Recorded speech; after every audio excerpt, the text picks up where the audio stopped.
Hey guys, so I went to the store today and I got a couple of things. I figured I'd go ahead and show them off. First thing I wanted to mention is I did receive my paint tank in the mail yesterday. I'm really happy that it is here. I ended up going to Lowe's so I could try and get the parts to do a conversion for it so it'd be ready for resin casting. Unfortunately, Lowe's doesn't apparently believe in quarter-inch pipe fittings and couplings and linkages and stuff. So they had like 5 total in 2 aisles. It was absolutely insane. So I'm gonna end up just ordering those probably on Amazon. I think they've got like Prime Days or whatever going on right now. But Lowe's is obviously the closest to me. It's the most convenient. And so I left there. Was going to I think Walmart. Had to do some grocery shopping and stuff today. So I went ahead and checked out the crafts area. I had picked up some paint a few days ago from this brand here called Apple Barrel. Super familiar with this brand because my mom used to use this stuff all the time. Everybody has those little people in their house with the sewing kits in a cookie jar or whatever. Like my mom was basically that person, but with paint in one of those giant popcorn tins.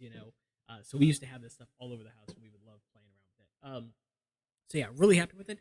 Not only that, I think the other day I bought their essential kit. It has like 12 different colors. In hindsight, it was not perfect by any means.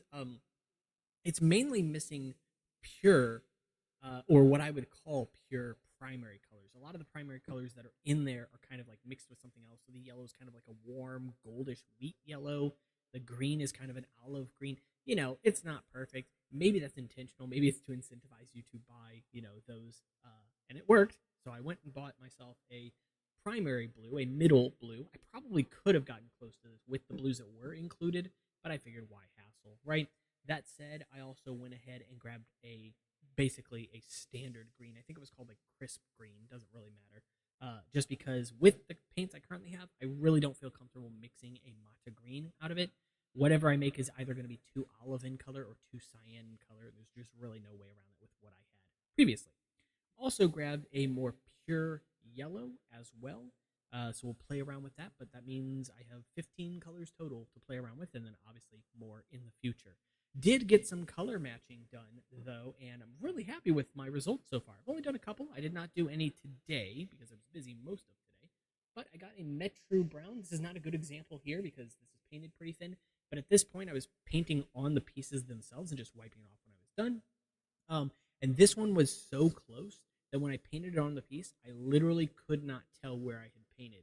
Like it was that close. So really happy with it. Metro Brown is one of those more variable colors from Lego. Every Lego color has some like level of tolerance, right? How accurate it's going to be. Some colors you pick up a red piece from today and a red piece from 40 years ago or whatever, and they look identical. But other colors, within a handful of years, look reasonably different. Metro Brown is one of those colors. Some of the Vaki pieces have a really nice, vibrant brown to them, while some of the colors on a newer are a little more muted, or the Borak feet might be a little more muted. So it's just a thing. You just try to find yourself a happy medium. I feel like I'm tapping into my inner Bob Ross or something here. Anyway, that said, got a really nice comparison for sand purple here. It is not perfect. I would add just a hint more gray to it. Also, this lighting's not going to help because it's obviously going to light up the paper different from the plastic that I'm using, but that's really close. That's respectable.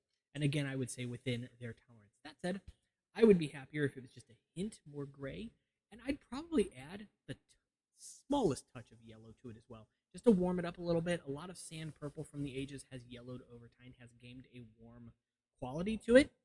And I'd like to reflect that. I don't want to make it look like it is yellowed, of course, but I just kind of want to touch it up, right? With that, some of the colors straight out of the bottles are actually really close as well. I tried matching a matcha green. Like I said, I just was not happy. I think I attempted like 4 different tries. Wasn't happy with any of them. But the sky blue from that brand is really close to Lego's medium blue. It's not perfect. I would add a little more of their color called Caribbean. I would also add that color to the Admiral blue from this brand as well, which is really close to dark blue, Metro blue. This one right here. Really close. I just want to add the subtlest hint of a green tone to it or a cyan tone to it with that color. The Laguna color from this brand, though, was nearly identical to Lego's dark turquoise, which is this color right here. It's very difficult to tell these apart at all. I think I personally would be happier if there was maybe just a like the tip of a toothpick's amount of white in that.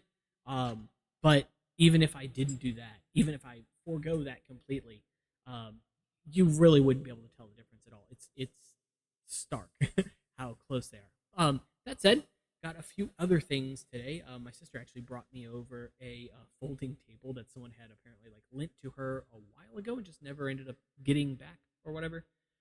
So I've got a table to work with, really nice quality, high quality folding table, very durable. So very happy with that. And then also, someone was very kind to me and offered me a free rolling cart and actually delivered it themselves today. Like I was ready to go and get it, like and everything, and they were just like, "Oh, I'll bring it by this afternoon." I was like, "Bless you, you're so sweet." No.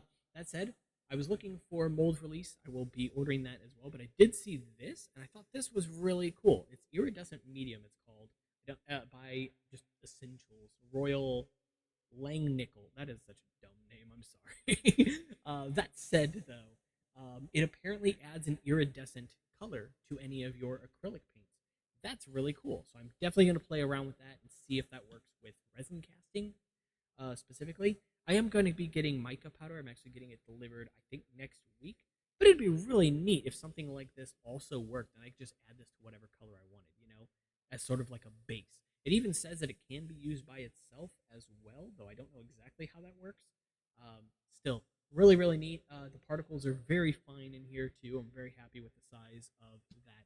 So it doesn't look like glitter or anything. I don't know what is specifically in it. Could be mica powder. I'm not sure what they use. Mica powder is reasonably cheap, so I would imagine it's probably what it is. But really nice either way. It looks very lovely, and I would say it's not quite pearl silver because it's just a little too warm, and obviously iridescent, right? But it's reasonably close. So that is pretty much it so far. Paint Tank is in the other room. My mom decided it was named Herman, so it is named Herman now. I'm still deciding on if I want to actually paint the outside of the tank. Then once I do, I will probably be adding some stickers to it as well if I decide to.